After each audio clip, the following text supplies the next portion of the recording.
Good morning from San Diego, California, 2018 USAU Club Championships, where DiG out of Boston is playing DC Truck Stop. The 2018 USAU Ultimate National Championships are presented by VC Ultimate, providing Ultimate's best custom team uniforms and apparel since 1998. Visit VC on the web at vcultimate.com.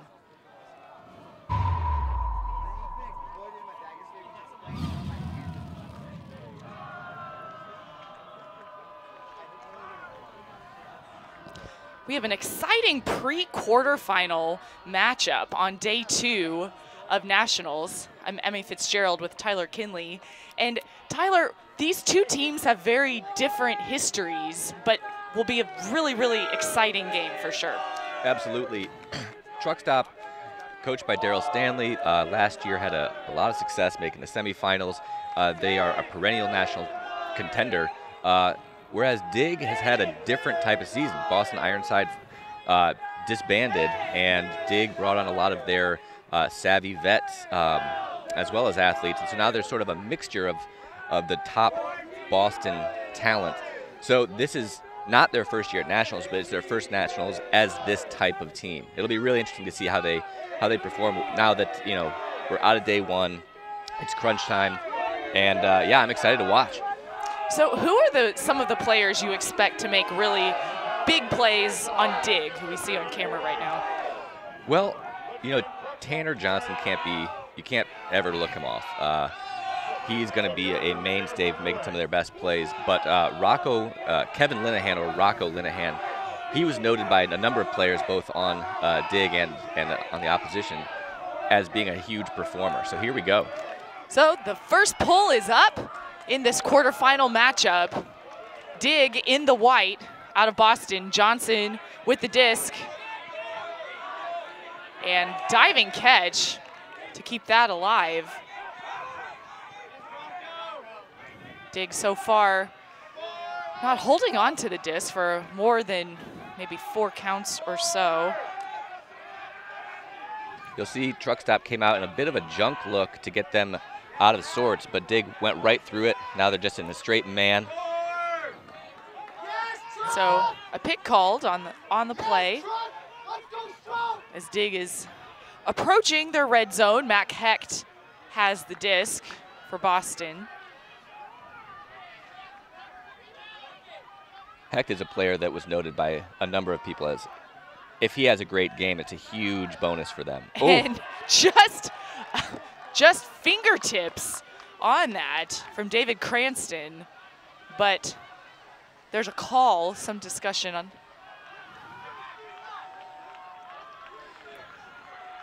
I like Truck's D here. It's kind of junky. I'm a big proponent of playing more zone stuff in the end zone. It's really hard to stop a one-on-one in the isolation there. And that's what we see here. Truck Stop's really forcing DiG to have to take tight windows. There you saw it again. The real tight inside-out look that Cranston did get a hand on.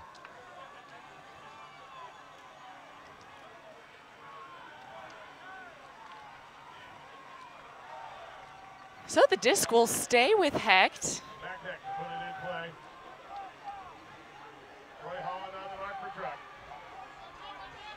And just bounces off the hands. So possession goes to Truck Stop. Now we'll see what Truck's D-line offense looks like. Vert stack.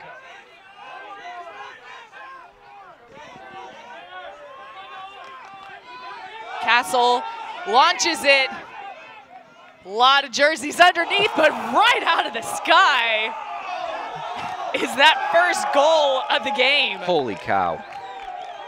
What a play and what a start for Truck. You know, that's exactly what they're looking to do, really set the standard for here's how we're going to play D, here's how we're going to get the break, and a huge momentum boost for that very first point. Here we get to see how DiG responds. Right off the bat, born to rise with that catch as Truck Stop puts the first points on the board. And they really didn't waste any time capitalizing on a break opportunity. Yeah, they looked off an underneath cut, and it looked like getting a little hand of motion. They really wanted to get into a power position and just put it deep. Not a lot of risk excuse me, they want to take a risk. They want to just put it deep, see what they can do with their athletes. So Tyler, explain to the audience a little bit of your background. You're pretty familiar with a lot of these players and teams. Sure. Yeah, I had a good tenure on Seattle Sockeye for a while, which allowed me the privilege of playing against a lot of these players, so I've developed relationships with them. I've since joined the USA Ultimate Board of Directors, and yeah, I'm still as interested in the game as I ever could be. I also got the chance to play and coach High Five for a bit, so I've been monitoring them. Now I'm in Michigan, and it's definitely a new place relative to Seattle. The youth scene in Michigan is still growing, whereas Seattle is just booming. But yeah, it's great for me to watch a bunch of players that I know, and specifically the guy catching the pole right now, I coached him in University of Michigan, Noah Backer, or as he likes to call himself, Nolan. So, DiG back on offense. Working out of the initiation play. Now on this near sideline. Continuing to Johnson. A lot of spacing to Marquette.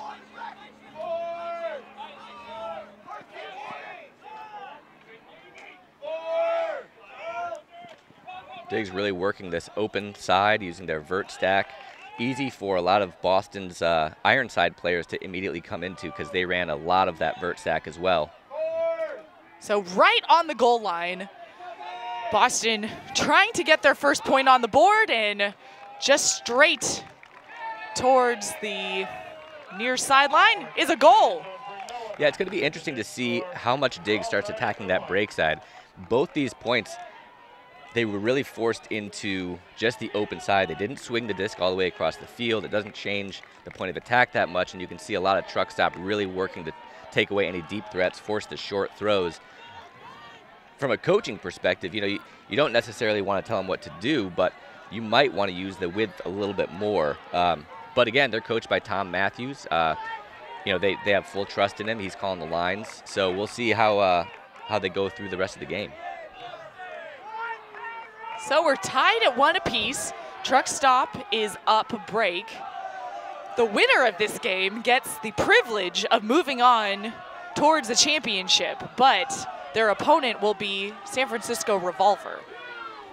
Exactly, and that's what, immediately after? Yes. So that's a tough one. You come into this pre-quarters, and you don't ever want to look past the next game, but you kind of have to have it in the back of your head. That's one of the benefits of having a coach, which has become more and more important, is that the coach can take that pressure, that burden, and allow the players to really focus on the moment.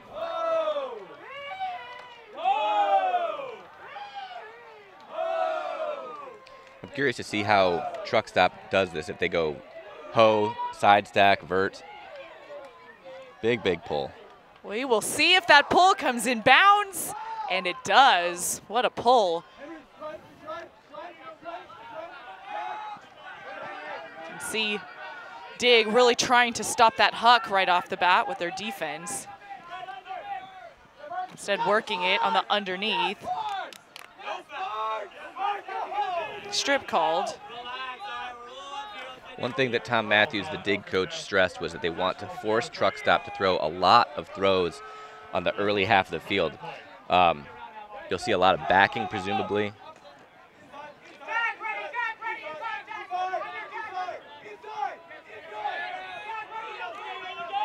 He'll continue over to the far side of the field.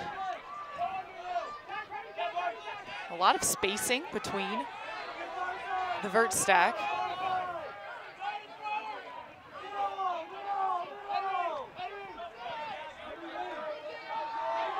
It's always interesting to see two teams that run the same offensive look downfield, in this case a vert stack, because both defenses, that's what they play against the most. So they're both keyed in on this same sort of pattern of movement.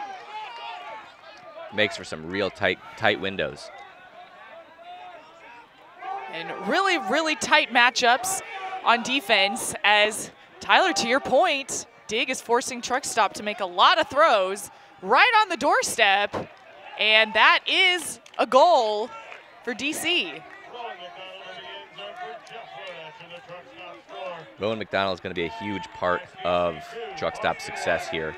He is a standout player, really fascinating individual. I mean, he is really focused on not only his own throws, but teaching throwing through video analysis and really entertaining little videos. And he's also made, I think, ultimate a huge part of his life, and you can see how that plays out. You know, the more time you spend, the more energy you put towards it, the better you're going to get. Absolutely. I think, you know, he's got the athletic capability to hang with pretty much anyone, but when you combine that with a, you know, a passion for the game as he's got, you're only going to get smarter, and that's only going to make you better. And that helps so much as that can trickle into the rest of the team as well. Absolutely. That passion's contagious. It's fun to have that kind of teammate. So, truck stop goes up 2-1 early in this first half. You know, some teams are known for, you know, loud sidelines. In this case, both teams are a bit quiet. I feel like neither team has gotten that that fuel yet. It feels like it's sort of like the early stages of boxers just sort of jabbing, not sure where they're at yet, figuring each other out. And then you hope by rounds 3 or 4 it gets to be a little bit more of a slugfest. Yeah, the pressure's only going to build. Here we have a horizontal stack look, putting Tanner Johnson out on an island.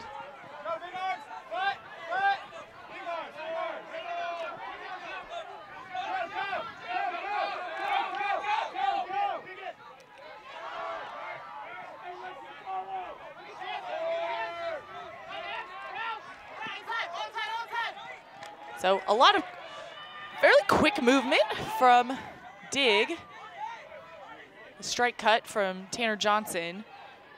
It's interesting to see their stack sort of shift between their initial horizontal look. Ooh. And right over the top. That is a goal. And they were so pushed to that far sideline. That's right, that's they kind of needed that throw. In this case, a backhand force allowing those scoobers to come off. That's the second one. Josh Cricket Marquette throwing the very first one off the pole to Tanner. I think when you play with guys like Cricket and you see the throwing capability he has, you start to, you know, reconsider some of the throws that you have and add some of the things that he does into your game. We could see it there a little bit. Tanner throwing that sort of saucy scoober. You take what they give you. So we're all tied up at 2s in the first half. It's interesting to watch DiG's offense there.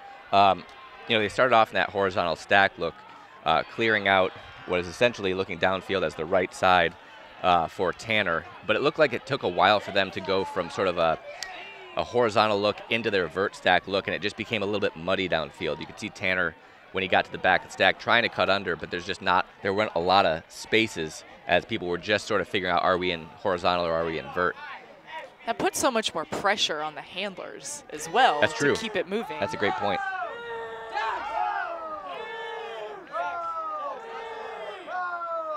You can see Daryl Stanley running off the field. You know, he's had an amazing amount of success with a lot of different teams. He's coached Maryland. He coached, I believe, UPenn or Penn State.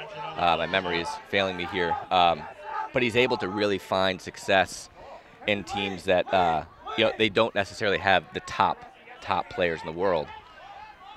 But here he is with some of the best players in the world for sure, and he's got his work cut out for him. So big swings from truck stop to start off their point, and an immediate shot towards the end zone, and a layout. I thought he might be able to get that. I think he knows that he could have had that. He's only going to be frustrated about that. But here's DiG's chance to get their break back.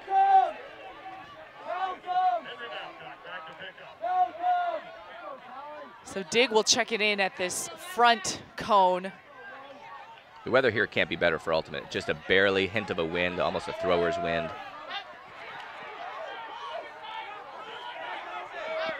Bartoli up the line to field.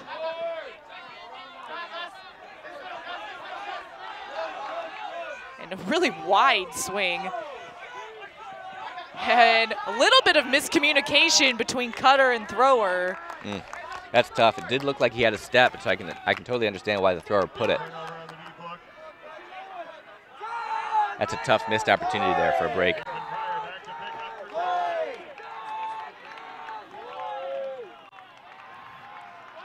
So another opportunity, though, for Truck Stop to get their hold. Nathan Pryor walking it up.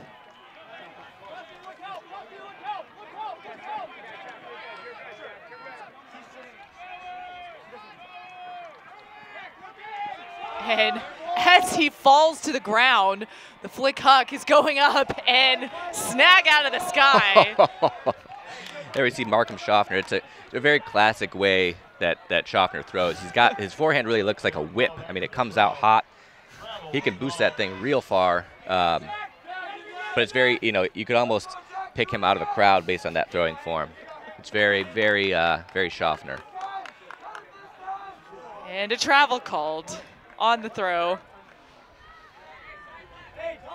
The distance he was able to get while falling to the ground is remarkable.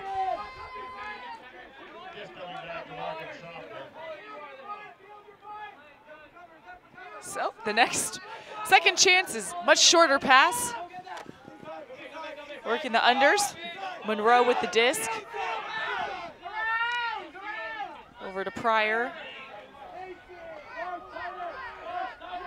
McDonald, a lot of spacing on his mark.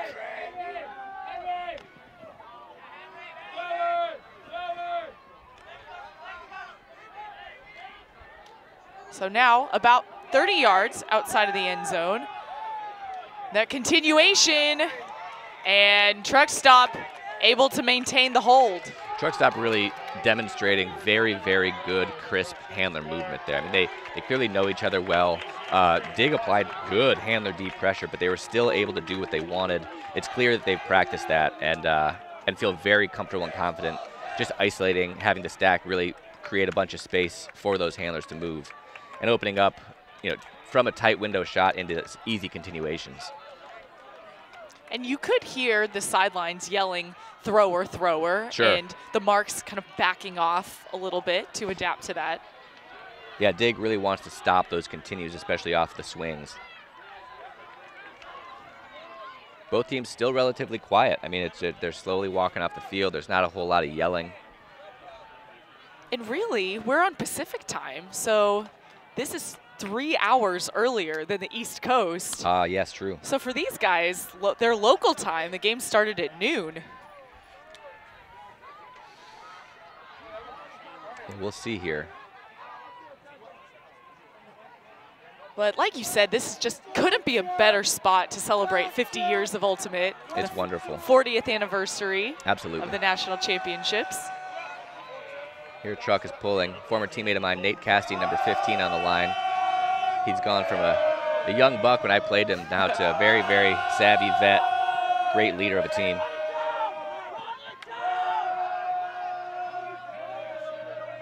Sadok with the disc for Boston, over to Hecht. Johnson underneath. And puts up the backhand just over the head of the defender. And that is a goal. Noah Backer gets the score. There's another example of DiG's willingness to go deep from the handler spot. Noah usually a handler. And you'll also notice the number 30 on Truck almost making the play, but getting a little out of position. Truck has, throughout this game so far on D, when players are sort of off, not in the primary cutting space, they'll sag off a lot and leave them open. But that, you can get punished, just as we saw right there. Once you give that cushion, sometimes it can bite you. So we're all tied up at threes.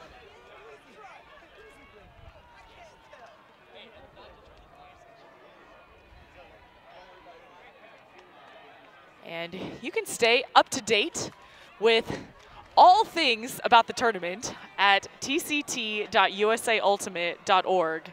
It really has everything. All the teams playing, the schedules, the broadcast schedule, the history of the tournament, recaps, photo highlights, the results, news articles, updates.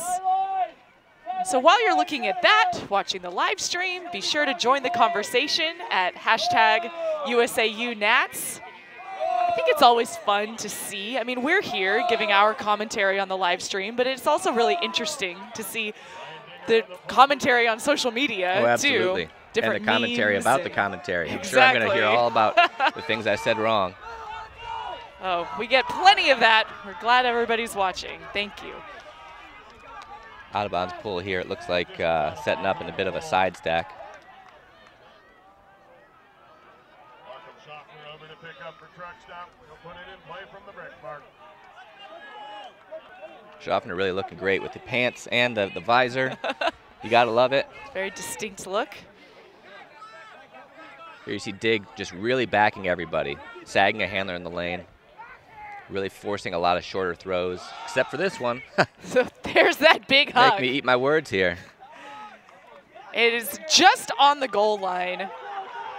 And that next pass is a score. Schaffner giving a little dap to his teammates. You're starting to see a little bit more excitement from both sidelines here. I think the coffee's kicking in a little bit.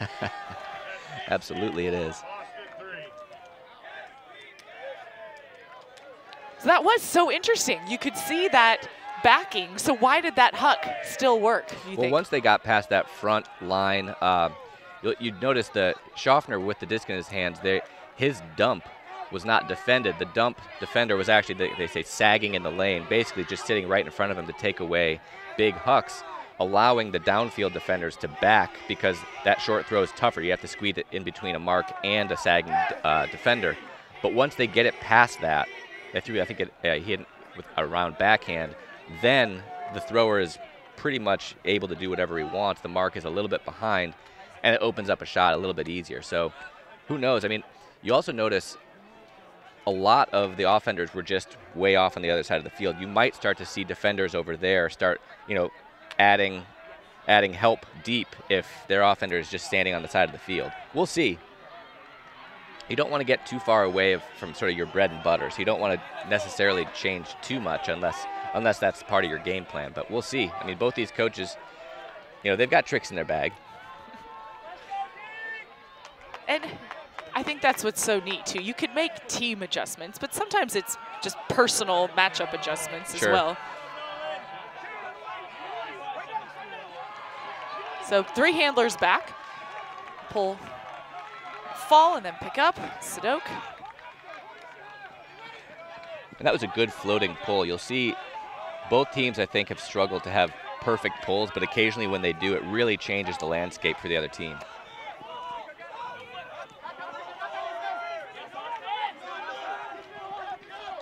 Backer will swing that to the middle to Marquette. Underneath to Johnson. And inside out flick. And just goes right over the shoulder to get that goal. That's one of those that you just don't know whether the team has greenlit that or not. I mean, that's a tough throw. Clearly he's got, the capability, but once you start getting into these high pressure moments where, one break can mean the game, I'd be curious to know if the coach says keep doing that or, hey, maybe we want to take an easier look.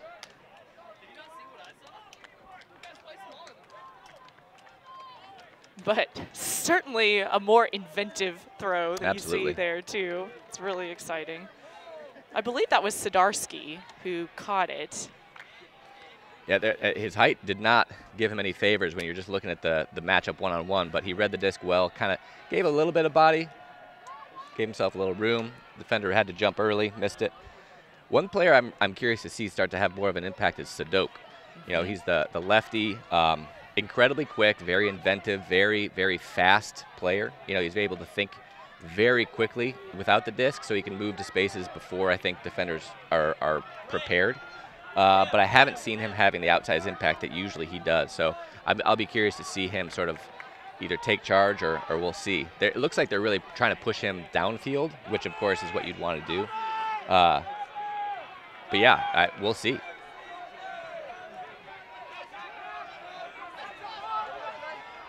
Another floating pull.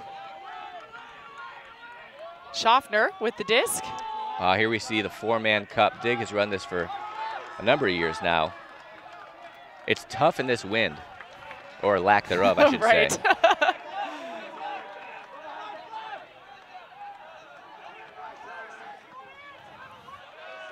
The wind is currently a whopping 2 miles an hour. But you still see truck stop being very careful So you can get kind of lulled into throws and get interceptions in this kind of zone. Absolutely. And if you don't practice against a 4-man cup, you sort of have to figure out a little bit as you go.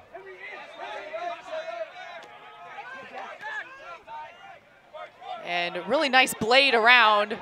Finds Schaffner, who leads that out to space. And Truck Stop is able to take care of it. Christian Boxley gets that goal. You know, often when you run cup zones, especially in no-win situations, you're really looking to get one opportunity for a D. I think there you had maybe 2, but neither were really that close. But realistically, you know, if a team's just running you ragged as you're trying to play man-to-man, it is a nice little change-up to force them to slow down, have to think, have to respace, and then get back into your bread-and-butter man. Especially if your goal is to have the offense throw as many passes as possible. Absolutely. It's going to happen anyway if you're running a zone. Absolutely. So 5-4, Truck Stop is ahead. It's heating up a little bit here. Start off the day, not chilly, but cool. I think as the day progresses, it's only going to get hotter. And that's going to play a role come the noon games when it is warmer. You know, one of these two teams is going to go on to face Revolver, and they're going to have a full game under their belt, whereas Revolver is just going to be presumably watching at home now and coming in fresh.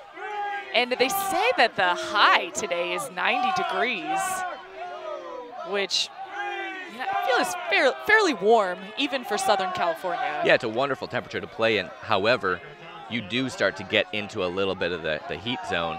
You got to take care of your body, take care of your teammates. The pulls have really stepped up, and it makes a huge difference based on how many yards that you have to get to go downfield. So Sadok with that nice pass to Thompson. Underneath to Linehan. More quick movement. Backer with the disc to Johnson. It's clear Truck Stop is trying to take away the deep, quick looks, but a lot of times it's giving up these short, 10-field gainers to wide open players. So I wonder if that's part of the game plan or if they're going to start to try to cinch that up a little bit as the game moves on. A lot of switching, using a last back and having the underneath defenders have to switch between who's coming under. And a backhand force as well. Yep. Just broken around. But a pick called. It's a really nice break throw, but going back. And these marks are taking a step off. This is, here we see it a little tighter.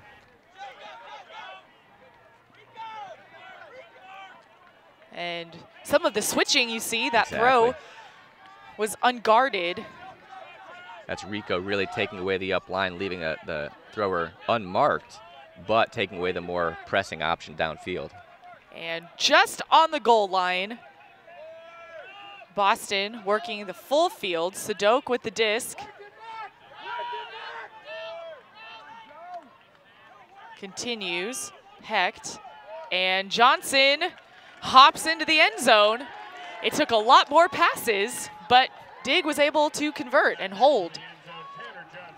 Yeah, as a D-line coach for Truck Stop, you're probably pretty happy with that point. You're forcing a lot of tough looks, and if they're not that tough, you're at least preventing them from getting in quick. You're keeping their offense on the field, having to run and run. That's a bonus, especially if you've got a deep D-line roster. Daryl Stanley, the Truck Stop coach before this, was talking about how he feels very confident in running two separate D-lines and switching back and forth, not having to throw in the top guys every single point to get the breaks. And their reliance on that depth allows them to really, really push, play that hard man D, and then take a little breather, whereas if you get that break, that O-line of DiGs has to go on again and again and again. Forcing them to run this much is going to pay dividends just, come later in the game. And that is interesting because you're in tournament play at Nationals. A lot of teams will tighten up the lines more, but I guess in a long tournament also, that can really take a toll on your top players. Yeah, and it really speaks to the trust that you have to have in your coach. you know, in the willingness and the humbleness of the players to say, okay, I'll sit this one. I don't need to be the guy, but I will be one of the guys. I'll be a role player and do my part. So center to Schaffner. See the side stack. Everyone backed. Look at how everybody's backed. Now Schaffner in it's kind of a power position, but foul called.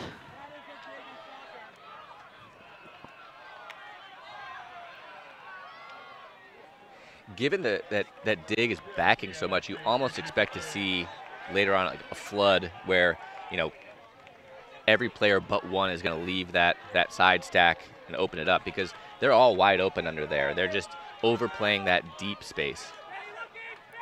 And there was a blue card issued from that as a result of that foul call.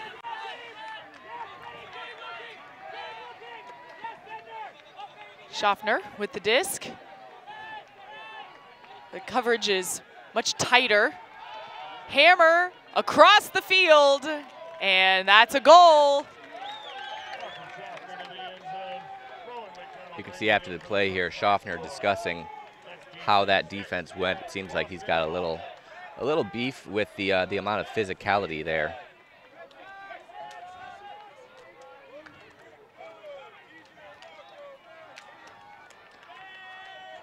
And you see both sides, right? You want to have, of course, spirit of the game and avoid body contact as much as possible. But at the same time, you're given a defensive assignment. It's bracket play at Nationals. The Absolutely. Stakes are high. I think it is a fine line between a good and a bad bid. And I think, you know, you see a lot of that, like the challenge of defining that get played out in, you know, in social media where what would seem an obvious bad bid to someone else is just, it's a fair play and it's just going after the disc. And I think that's, you know, that's something that as a sport we should probably start to define better. You know, put out examples of what constitutes a good versus a less good, more dangerous bid.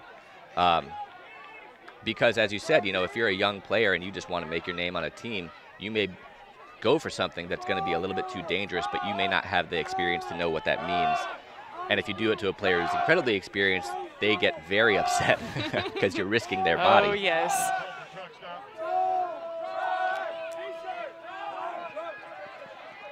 Another horizontal stack here.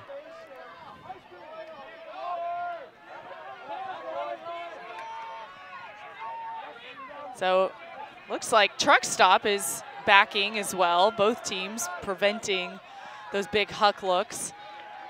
So far in that horizontal stack, it's been clear space and let Tanner run. I think Truck is starting to key in on that. So a pick called. We do have one DiG player on this near sideline. It seems open, but sometimes those are the tough ones. You throw it to them, and that can kind of be telegraphed, too, yeah, from defense.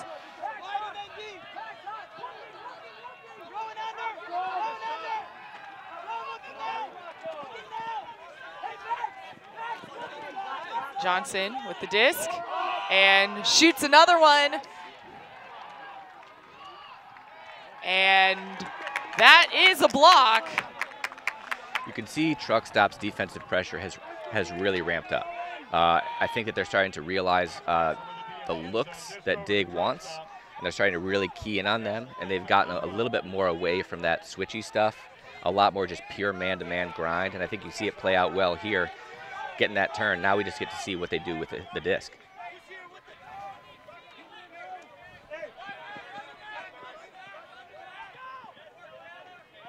So Truck Stop running out of the vertical stack. Cochran has that quick dish to Castle. So great, too. Castle gets the block and then picks up as handler. And the thing we're going to see here is the longer that this Truck Stop team can work the disc, the more that this DiG offense has to dig. It's tough to run and run, get that disc back. And overshoots the chance to break. That's a disappointing one. He's going to wish he had that back. Shortstop unable to connect on the end zone look. Just over to DiG on the turnover. Ben Sedok back to pick it. So Sedok will walk it up for DiG.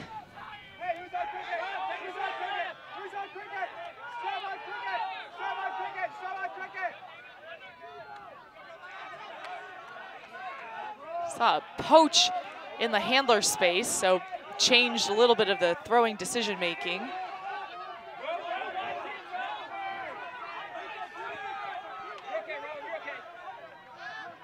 They're really forcing a lot of DiG to really look downfield for a long time to get to, and here's a turn. So DiG just kind of messes up a little bit the offensive flow. We're going to have a timeout call here. And is turning into a long point. Very valuable break for Truck Stop if they can get it. Go up by 2. You can feel a sense of frustration from the DiG O-line. They're not getting the easy looks downfield that they were. And I think that, you could see a little bit of frustration from Marquette on that turn. Truck Stop's defense really showing what they've got here. And putting that extra pressure on DiG. DiG will have to step up a little bit, and it'll be interesting to see, what they do different, if anything, or just to run harder. Right, that's a good point. Sometimes the adjustment is run harder. Yeah, it can be as simple as that. They just need to get that fire lit.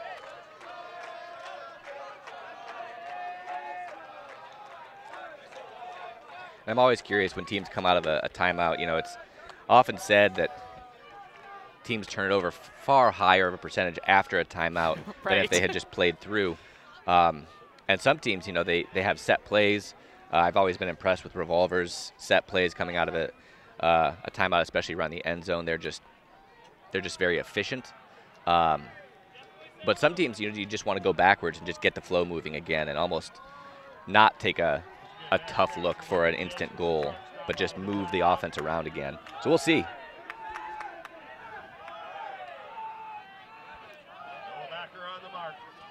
So lined up in a vertical stack, but kind of seemed they had one initiation cut, but really.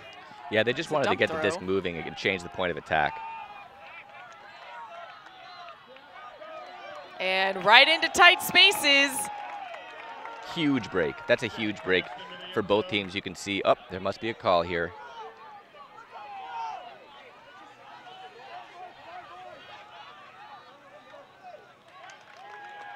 So it looks like Johnson is saying there was a little bit of push off to get open. Mitch Dengler here as the head observer. Very well-known, legendary individual known as Dengler Justice. But when you talk to him, he's a very humble guy. He just loves what he does, and the game is better off having him here. 100%. He's funny though. He can get a little sassy. He can add a little. Twitter. He's a sassy one. It's always the nicest ones who have that sass also. And right outside the front cone, the scoober for the continuation, and second chance. Truck Stop still manages to get the break. It's always interesting to see how different teams play their end zone offense. There you see Truck almost refusing to go to the open side, really attacking the break side, feeling comfortable with that small window space, throwing those little IO backhands or scoobers over the top in a short throw. Whereas, DiG, we saw a lot of the open side, just grind, get it to that front cone. Not to say one's better or worse, it's what teams do, what teams choose to do. It's always interesting across the national landscape here. So, Truck Stop is up by 2. Half is at 8.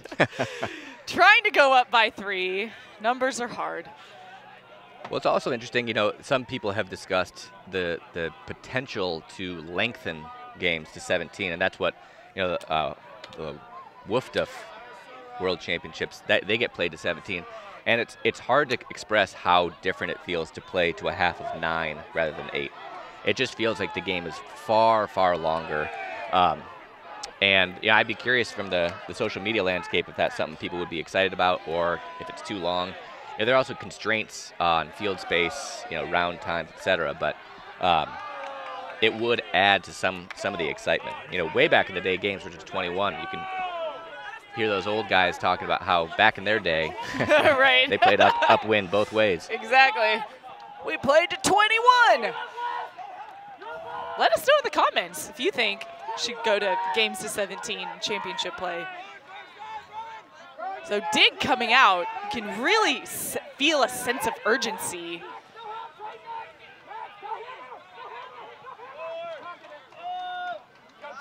And blocking the sun over the top. Backer. And travel called. Right around this, once we get to this half of the field, you'll see there's no more switching from truck. It's just pure man, pure grind, pure person, excuse me. Have to do better about that.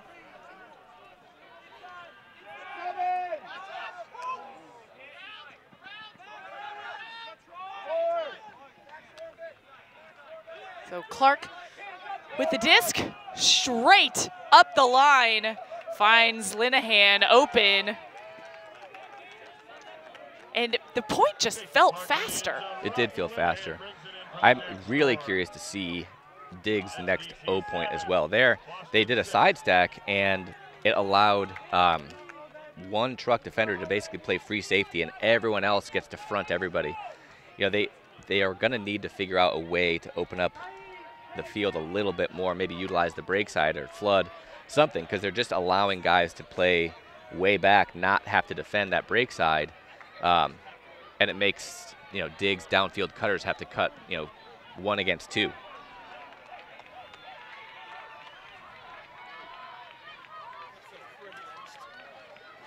We were talking about the social media conversations. USA Ultimate is on all the social media. So we encourage everybody to stay up to date with the United States National Governing Body of Ultimate. It's USA Ultimate is the handle everywhere on Facebook, Twitter, Instagram, Snapchat, and YouTube. And if you're watching this right now, likely it's from one of those channels as well. Absolutely. Tune in.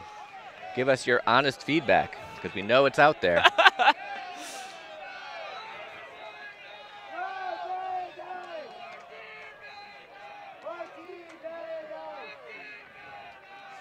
Catching on the pull for DiG.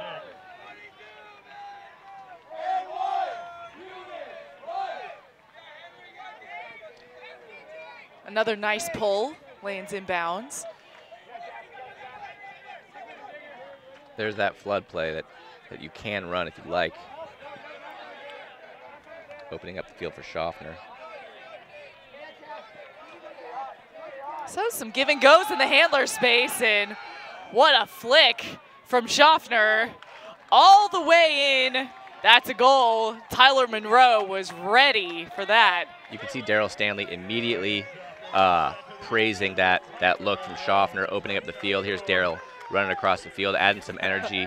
That kind of throw does change the defense, going down the rest of the game, because you all of a sudden, with that kind of distance that you can put, it changes how you have to defend downfield. Tyler Monroe born to rise with that catch, and Markham Schaffner, just so much experience. He is one of the best throwers in the game. Yeah, his ability to stretch the field, especially with his forehand, is amazing. So with that, Truck Stop will take half, 8-6. We are going to take a short break, have a halftime interview, and talk about the second half coming up. I'm Emmy Fitzgerald with Tyler Kinley.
The 2018 USA Ultimate National Championships are presented by VC Ultimate, providing Ultimate's best custom team uniforms and apparel since 1998.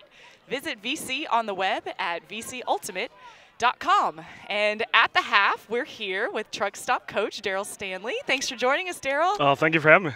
So really exciting first half so far. It looked like you guys were making some really interesting defensive adjustments. Talk us through that a little bit. Yeah, sure. I mean, we saw some matchups. I think we played them back at Pro Championships in New York, and I think then we were pretty unaware of some of their cutters. Rocco is a guy who's like getting a lot of yards on us. He's still doing very well here, but we're just trying to make it that much harder. And I think you're seeing guys like Rico and Troy do a very good job of just being close. Tanner's having his way a little bit, but at least he's not skying folk, right? Right. So that's like as much as you can hope for. And I think the matchup that's probably helping us the most is what we're doing on cricket right now. I'm seeing Chance, Cochran, and Johnny Walden. They're doing well. They're doing really well on him, actually. So we've seen some pretty sweet hucks from both teams, but that throw from Markham. That was special. I mean, he just was like, oh, you're open like 60 yards to the left shoulder. Hold on, let me just throw this blade here. We're fortunate in the early mornings here at San Diego for the viewers at home, right? Like it's not that windy in the mornings. It picks up throughout the day. So we're still in that lull period, and I think that's why a throw like that is, achievable. So we're looking forward to the second half, and really, let's take another look. This is the replay of that Markham throw. I mean, that's a lot of trust, right? He just like made the eye contact with Tyler, and he just was like, okay. We work on some of these outrageous throws, but like Markham is one of the few on the team who's like, that accurate at them. So it's amazing. Yeah. And we had your little head pat was on the video too that you gave him after the point. Oh yes, I mean that's amazing, right? He's like moving the disc well, and then all of a sudden he's like, oh wait, whoosh. So yeah, he's doing great. Phenomenal. So looking forward to the second half. DiG also, they're making adjustments as well. What are you guys really keyed in on, focused on to play the rest of this and potentially get ready for Revolver? Sure. I think for us, really we got to see what they're going to do defensively, because right now like Plan A has worked for us. I'm very convinced. They had that one zone point. I thought that worked pretty well, actually. It might behoove them to try that again. But even in no wind, we were surprised how well it worked. No, they did a good job of like really just kind of clogging up space and making us work. They probably didn't like it because they didn't get a lot of like bid opportunities or anything like that. But it was a good look. I think we got to watch for that. Like if they start to do some work to really clog the cutting lane, I think that'll be a thing that we need to look out for. For sure. Well, good luck in the second half. Daryl Stanley with DC Truck Stop. They're currently ahead of DiG 8-6. Thank you.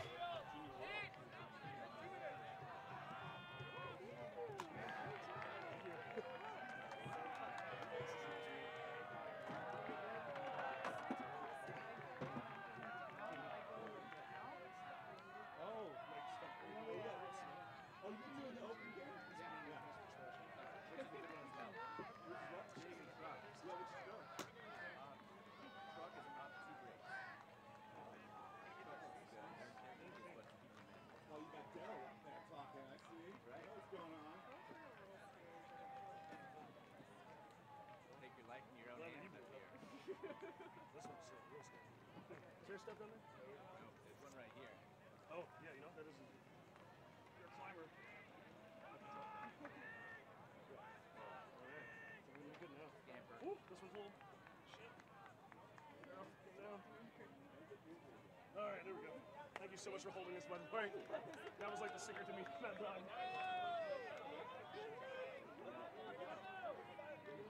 Yeah, I think.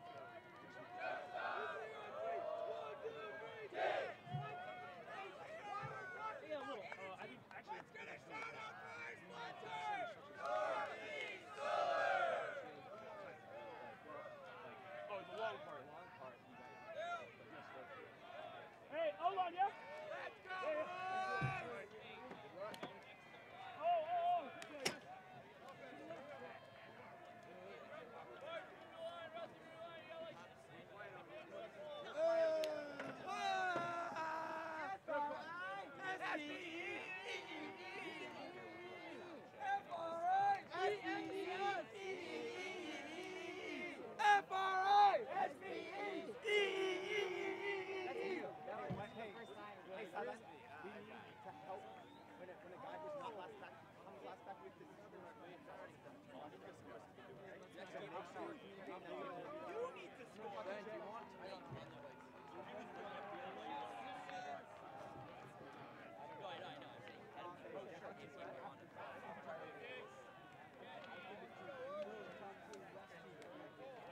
Oh.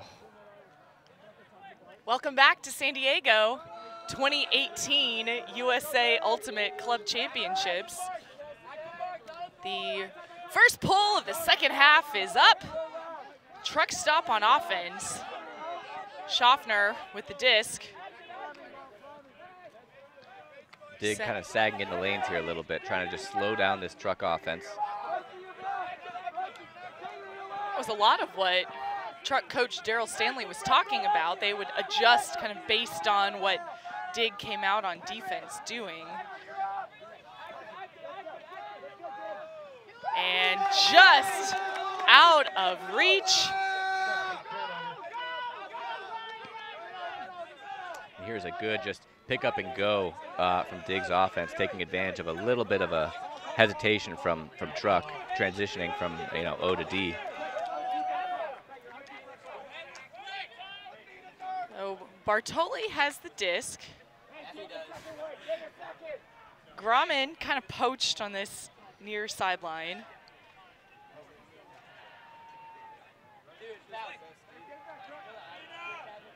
Big opportunity here for DiG. Great way to start this half would be with a break. What a nice leading pass from Grauman. A give and go. And that's a score. You can see DiG is just incredibly excited coming out of half, getting that break back. It's a huge mental boost if you're going to want to come out of half, take that break. You really get immediately back into the game. It fires you up. And for a truck stop coming out, feeling confident from that first half, it's sort of a punch in the arm there. I don't want to use a bad metaphor here. But they sort of, it's sort of a wake-up call. Like this isn't going to be easy. We can't just coast. It's like cold water was thrown on them. Absolutely. And we haven't seen that much of Grauman in the first half, where he was every other kind of getting really close to the end zone. Yeah, I think it speaks to the depth of DiG, where they can rely on a whole bunch of different people. It's not every single time. I mean, you see it, a Tanner, he's going to be a focal point.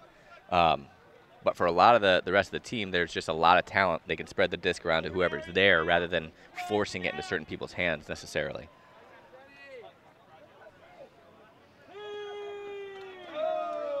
So Truck still ahead by 1. The winner plays Revolver, who had a bye this pre-quarters round. They won their pool, unsurprisingly. Unsurprisingly, indeed. This half is shaping up to be exciting. We start off with a break, and you saw at the end of the last half, the intensity from both teams really ramped up. It's only going to get higher as the game progresses.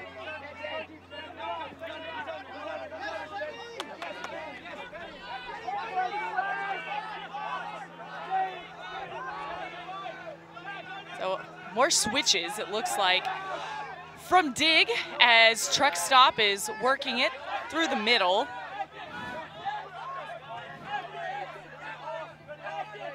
You see Daryl Stanley on the sideline really yelling at them to spread the field deep, offer these deep looks, which will open up the middle of the field. Monroe will get the quick dish back to McDonald. And staying a lot on that far sideline. Very good dump pressure here. Pryor finds Schaffner, but goes right back. You can see Diggs has really keyed in on this handler movement to try to force something here. Good bid.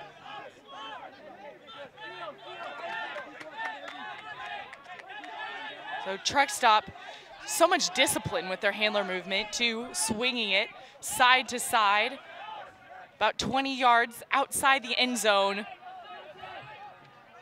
Right on the goal line, that continuation prior to Schaffner. Truck Stop hold.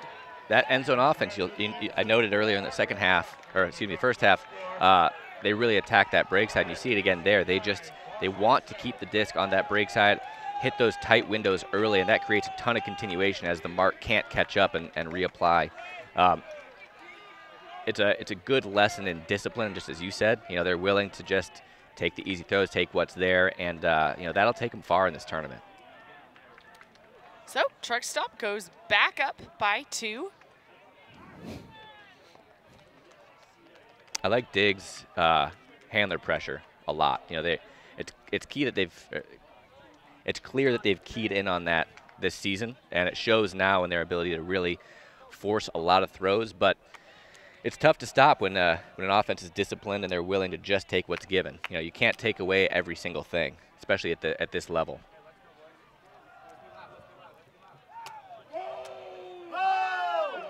And we're also seeing or hearing a little more activity from the sidelines too. Yeah, absolutely. I mean, this is your season. You know, it's on the line. We were saying earlier, this matchup could easily be a quarterfinal. You know, for some people in their bracket, maybe even a semifinal matchup, given different routes. So this is a wonderful game to have streamed early, and a tough one. You know, if you lose this, you don't want to necessarily think of yourself as a pre-quarters team. Right. But that's how people read it sometimes. So Sadok with the disc. You can see Cranston just playing free safety in the back again. That allows everyone else to try to front, but they throw over the top. It's hanging, but getting a hand up is Rico Johnson. How about that block? You know, Rico Johnson's one of those guys that he can come up at any moment to make a play. I mean, his closing speed and his leaping ability, they're next level. You know, they're team defining at certain moments. And plus, I love his attitude. I mean, he just knows what he can do. He's not willing to say it, or not afraid to say it. Excuse me.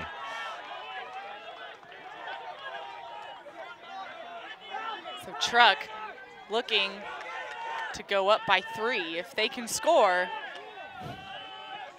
That's a great find.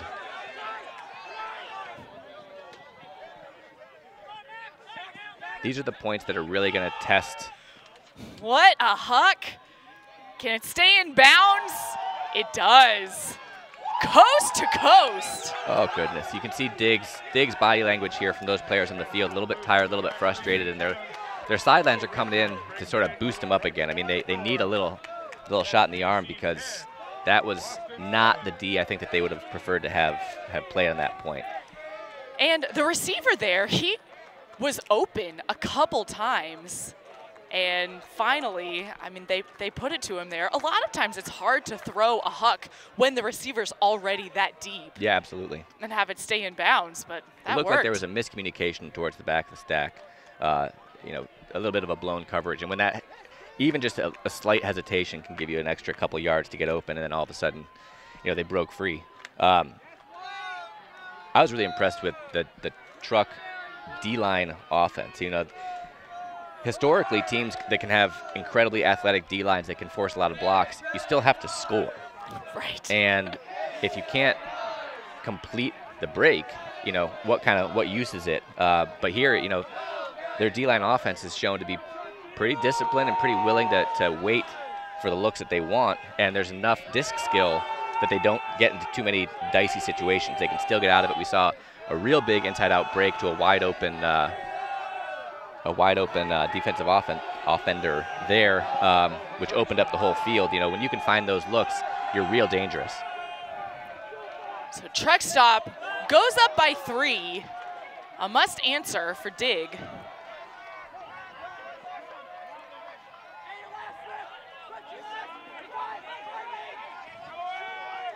We find Johnson. The sidelines yelling shooter, but he'll reset that back and go deep.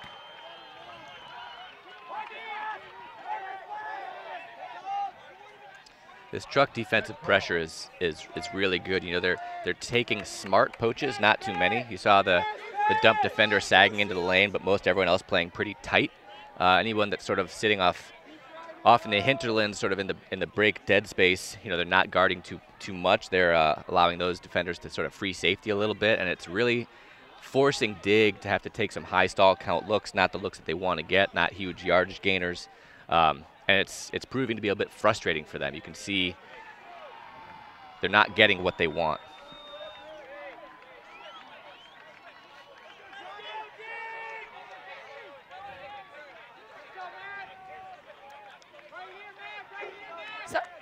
another part of spirit of the game, healthy discussion around a call. Absolutely it is.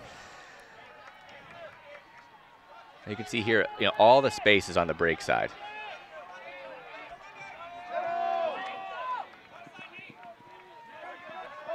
And DiG, so far staying on this forced side, gains a lot of yards to Johnson. He puts that up, and DiG gets the hold that they need. Crucial hold. You wonder if that's exactly how Tanner wanted to throw it, but it ended up working out perfectly. The defender had no chance at a play on it. Worked out well. Tanner really showcasing there. I mean, watching him run downfield, he just never stops running. And the threat of his, playmaking ability going deep has allowed him to get some big yardage gainers there. I think he got the single, 25-yard under that they needed. It opened up the rest of the field. He has an incredibly bright future going ahead of him. It seems so deadly when a player can cut with that much speed, but then also be able to throw the way that he can. Yeah, absolutely. The greatest players in the game, when people talk about them, they are those dual threats, like a Mike Grant. He was known for just tireless running, but also go up in the air and, huck it deep. Having the ability to do both, it's crucial if you want to be in that league amongst those names. Guys like Kurt Gibson these days, Jimmy Mickle. It's because of those dual threats.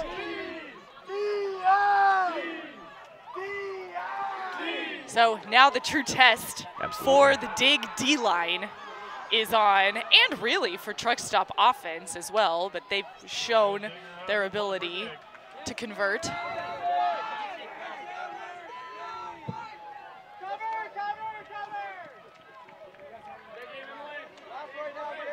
Interesting start. They didn't center the disc to Schaffner, and then they moved the disc laterally to him.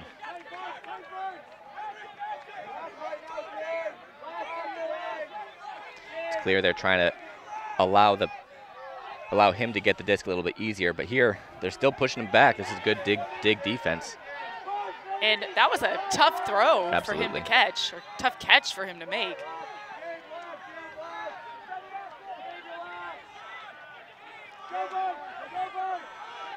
So DiG staying kind of at that front cone area. They break out of it. And really get it out of there and make that huck. You'll notice again, I keep saying the same thing, but I keep seeing the same thing, is that Truck really utilizes the break space well. They'll punish you on these short inside-out throws, and if you overcompensate defensively downfield, they'll turn that corner and go, away open side for those hucks. You see it there. We've seen it a couple other times. Once they can really attack the mark on the break side, it opens up a whole lot of other shots.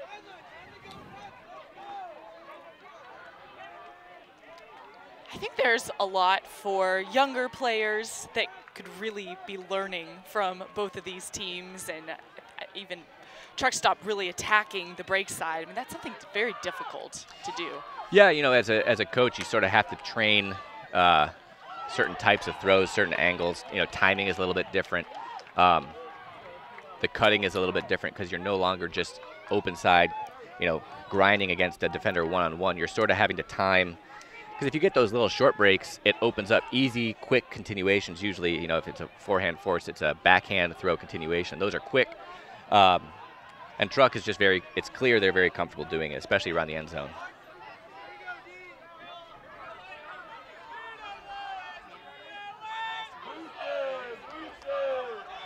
These are the moments, for a DiG where the big players are going to start stepping up. They're going to start taking over. And that pull is out of bounds. The first out of bounds pull we've seen in several points. Yeah, I was sort of keeping an eye on it as well, as some of those pulls were sort of defining moments for that defensive effort. If you can pin them with a floating pull that, even just lands on the end zone line, it's very different than this starting position here.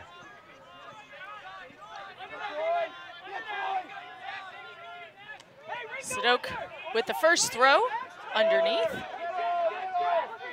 See, really cycling through him. Marquette now with the disc.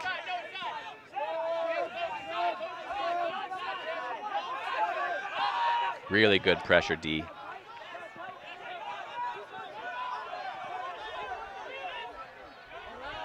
Johnson goes around to Hecht. And right up the line, can he, with the greatest attempt, it's still live. And greatest out of bounds. Oh, we had a, that would have been my favorite play so far if we had a double greatest. Oh. Oh my gosh. Watch the We game were so long enough. close. Yeah, gosh, would have been wonderful. You saw in there the two throws that sort of opened up the field were those around, big step around backhands. But again, the danger of that is putting it a little too far out of bounds. You know, it didn't have the outside in edge it needed, which can be tough if you're really having to reach to get around a mark. And the wind has started to pick up a little bit more. Yeah, you're right. So oh, well, I say that. It's up to 4, peak of 5, where it was at 3 before. Well, it's just enough to to alter the disc flight just a little bit, and I think that could have had a role in that last turn.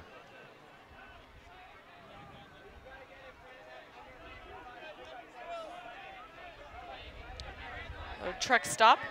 We'll check it back in.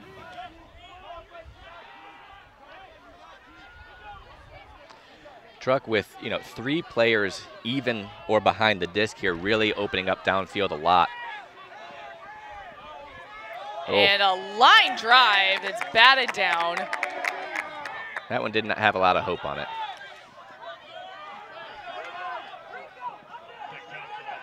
Oh, wow. One-handed catch for the Blade. Continue to Sadok. And that is a score. They needed that one. Sadok there, his streaking deep, you could see him calling for it. He did have steps, but he also drew 2 truck stop defenders, Rico and another defender. And that kind of opened up the middle. But man, what a look right through the middle of the field, sort of a pseudo Blade. It's a dicey one, but you start living on the edge, I guess. Living very dangerously. And it took a one-handed catch for that to work, but it did. You can see DiG, a lot of players around the field right now. Jacob Goldstein in there talking to him. He's a long-standing, Boston player, great career, smart guy, and it's clear they're all trying to get on the same page. What are we going to do? What's our game plan here? And then communicate that to the sideline so they can provide that sideline help here.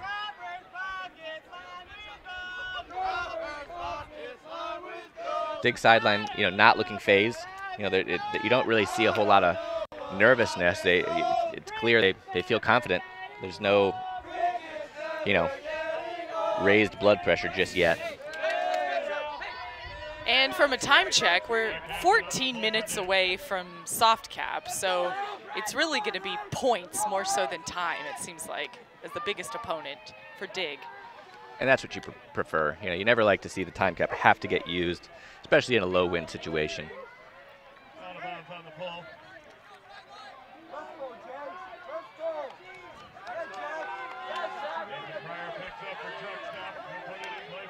You can see they've stopped centering the disc to Schaffner. I think a lot of that has to do with when they can get the disc into his hands, he doesn't have that sagged defender. And it allows him a little bit more of a quick strike. And if they do sag off of him, he can get a free throw with a look downfield with that weapon of a forehand he has. You can see he was just kind of waiting, and not the intended receiver, but stays alive. Oh. And just enough. You wonder if the disc is Boston. coming back here. That's one of the challenges with throwing those around backhands as a mark, is that a lot of times you just get a little contact on that hand and it comes back as a foul, basically like a free throw opportunity. As a mark, you really want to take a step off. You do not want to touch their hand, because if you do, it's just going to be a foul. It could be overturned, but it's pretty rare. So a contested foul is what it will be.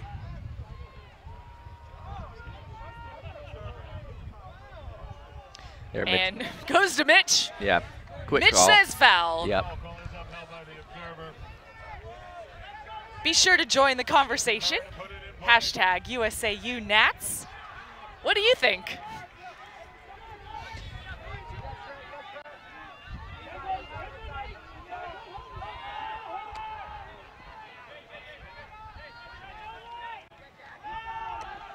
Here they are attacking that break side again. Really going at it. And you can see the mark adjusting, but the next shot, it is ruled out. It's an odd rule. It's rare, but if you get pushed out of bounds, it gets ruled a push out. Okay. And as you see Mitch Dengler, you can sort of see that the two-hand push out and then two hands down goal. Yeah, you don't see that too often, but there it was. It's kind of like goaltending in basketball a little bit. Yeah. You would have, were it not for this kind of unfair interference, you would have been in. And here you can see the observers sort of chatting about it. It can test observers, you know, when you have these sort of weird rules, you kind of put them on the spot. And then as an observer, it's got to be tough to make the right call every single time. You know, Mitch known for his skill in making, you know, more often than not the right call. But it's a challenge, you know. But aren't discussions about weird rules one of the hallmarks of Ultimate as well? Well, I think you know, the amount of players that truly know the rule book in and out are a rare breed.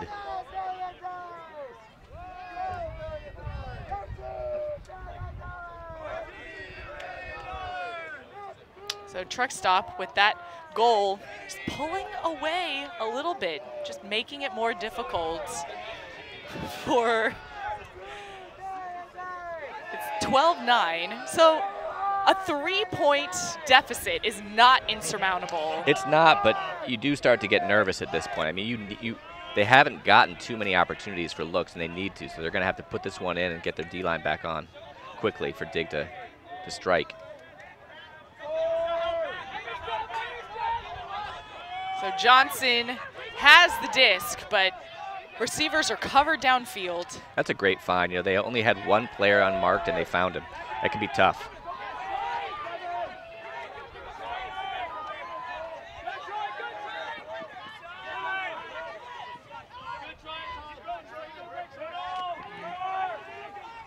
Big yardage gains for DiG. Since they don't have as many deep looks, they're going underneath. Johnson on the far sideline.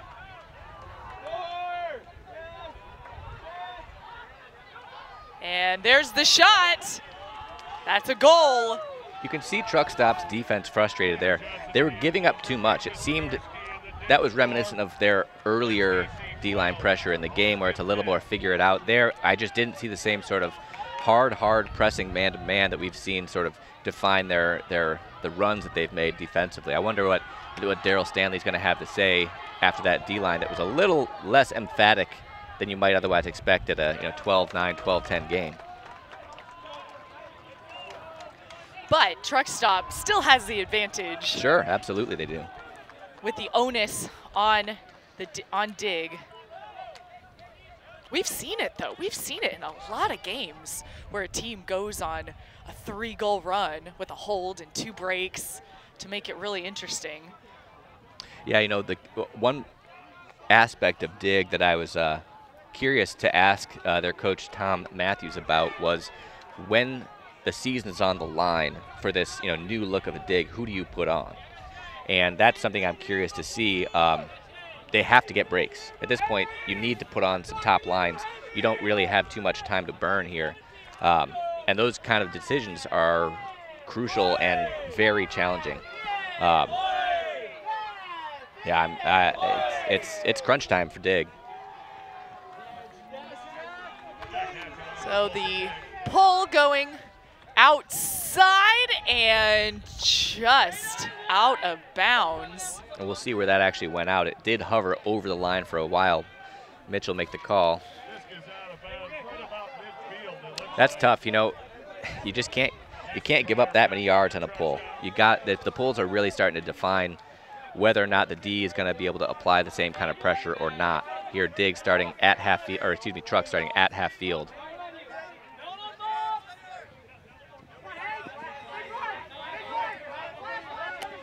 So tight person defense from Boston. This is just a pure handler weave. You look downfield, there's absolutely no movement. Until the shot, and that's a goal. It worked. Prior to the end zone for Rowan McDonald, and the truck stop score. That's really how a handler weave is supposed to work. Absolutely. The challenge in the handler weave is when to transfer your sort of, your read as a quarterback. Am I throwing the short one or am I looking downfield? There, Rowan really took off from a great spot on the far left side of the field. A lot of room to throw. Makes it easier on the thrower to put that outside in touch. It's a great throw. So 13-10. Truck stop over DiG.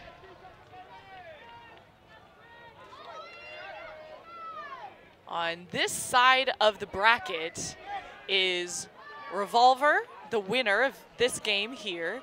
And then the other side is Ring of Fire will play the winner of Double Wide and Johnny Bravo.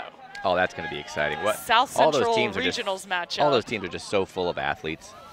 And Rings, they've been a huge question mark for me. I love watching a lot of them play, but they had a number of tight games yesterday. I just have no idea what to think coming into today. You never know. Yeah, they could get hot or not. You just don't know. And regardless of whether Double Wide or Johnny Bravo win, both of those teams match up well against Ring and are very familiar with their players, played against them a lot, too. Absolutely.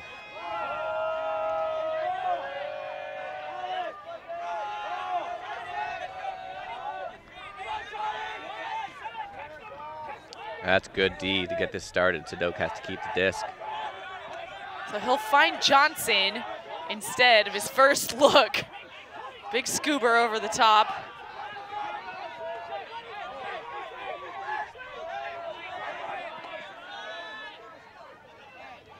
So nice spacing from DiG. There's a pick called. Backer has it. He's marked by David Bloodgood.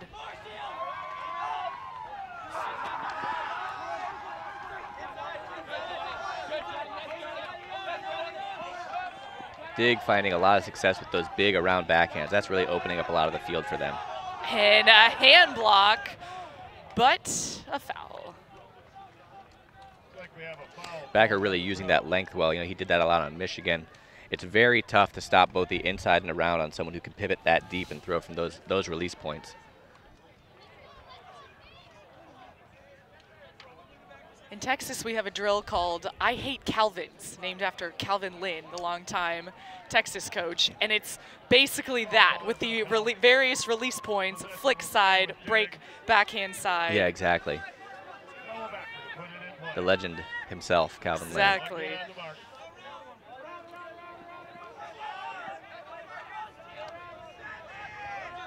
Very active pressure.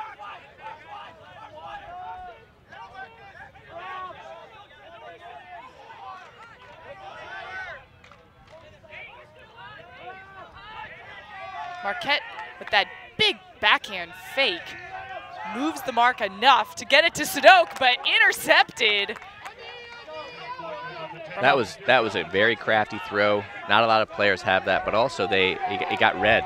That space in front of the disc, especially in a short field situation, you can start to bite into there as a poach defender.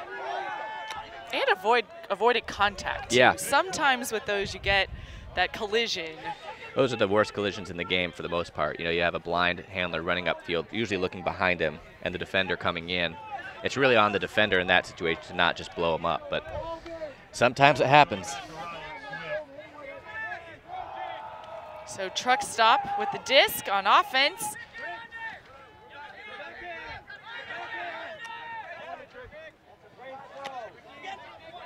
And here's the huck. It's hanging and caught. That's a gorgeous throw. That's a very challenging throw. You throw it over the stack. You throw it right at his back. You got to put it just past him, but not too far. That's tough to do. Real impressive.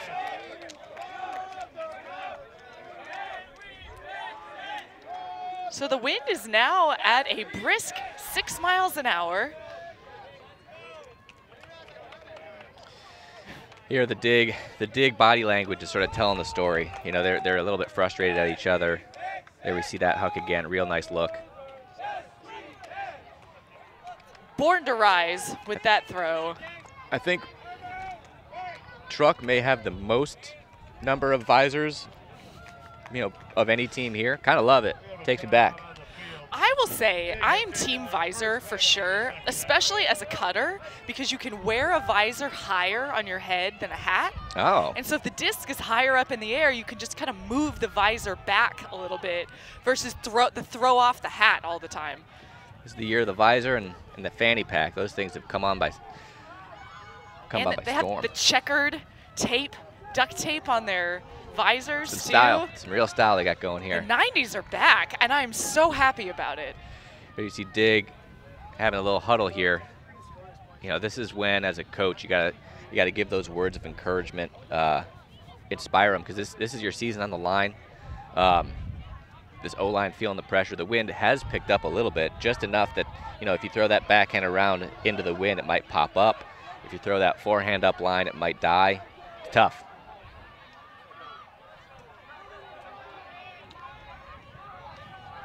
So, assuming that Truck Stop wins, not saying they will, there's a chance for DiG to come back, but how do you think they match up against Revolver?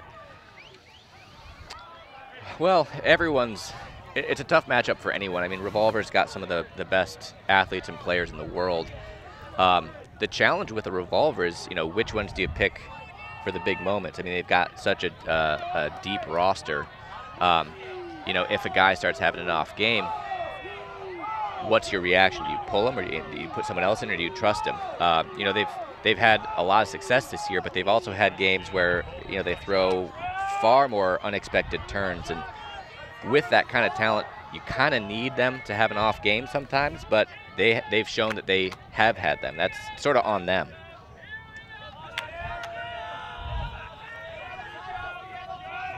Big, deep pull. A must score for DiG.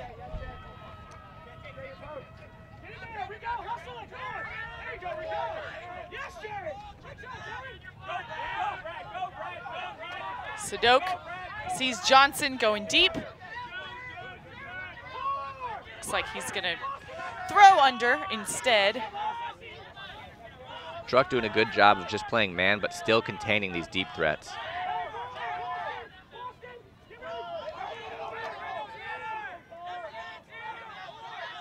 Very good match defense. I have to train myself a bit better here, but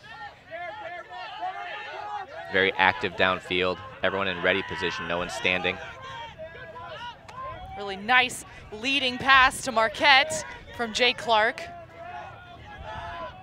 Clark overcoming injuries to be here, but Johnson will score, keeps DiG alive.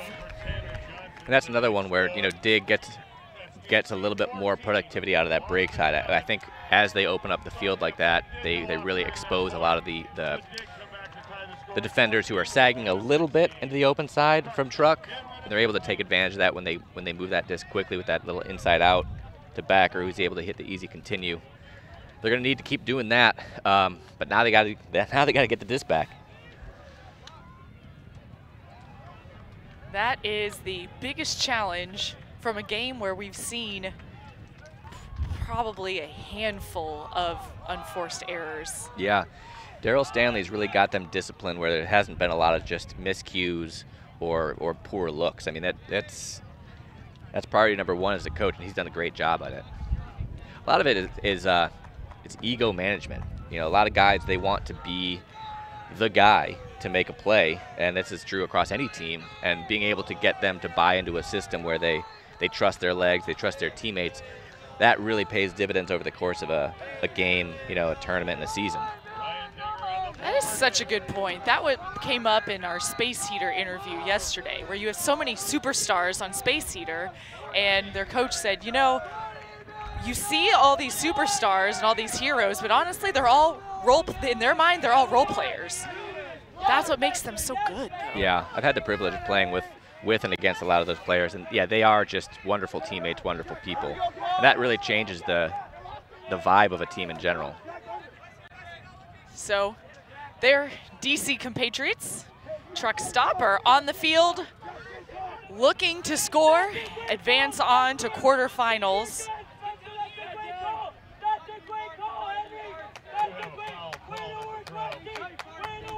DiG knows the stakes here. Their sideline getting louder, talking, giving some crucial advice here. There's no foul on the play. This will come in on 4. Schaffner to put it in play. Schaffner checks it back in. There's that around backhand that's so deadly. So nice up the line with the continuation. Deep look. That's not in. But the next is Jeff Wodach. That's a great win. He opened up the field with that around backhand from Schaffner, get the continuation huck. This is a game that DC can be really proud of. You know, it's clear they stuck to their system. They didn't have to rely on anybody in particular here, and a tough loss for DiG. I mean, this is a very, very good DiG team, and it's just too bad that these two teams saw each other so early. But now DiG's got to play some more games today. You know, they still have a shot at what they're aiming for the top 8, right? That would define their season going forward. So they've still got some games to win. We'll see how they do. And Truck Stop now up against Revolver. They get to face defending national and world champion San Francisco Revolver. And Revolver had their first round bye, but sometimes playing around in a good game is helpful. Yeah, you sort of see that when in like the 2-3 game at regionals when the finals loser has to play the second place team coming up. In this case, though, you know, Revolver, one of the things, their hallmarks has been they are able to bring an incredible amount of intensity without a lot of screaming on the sidelines. It's sort of a measured intensity, and they've been here for so long. A lot of those guys have such dearth of experience, a wealth of experience, excuse me, that you know, I don't expect that kind of inconsistency, but we'll see. The wind's picking up a little bit, and they've got the target on their back. Well, we have a lot more play on the live stream today, but what a thrilling game where DC Truck Stop beats Boston DiG 15-11. For Tyler Kinley, I'm Emmy Fitzgerald. Thanks for watching. We'll see you next time.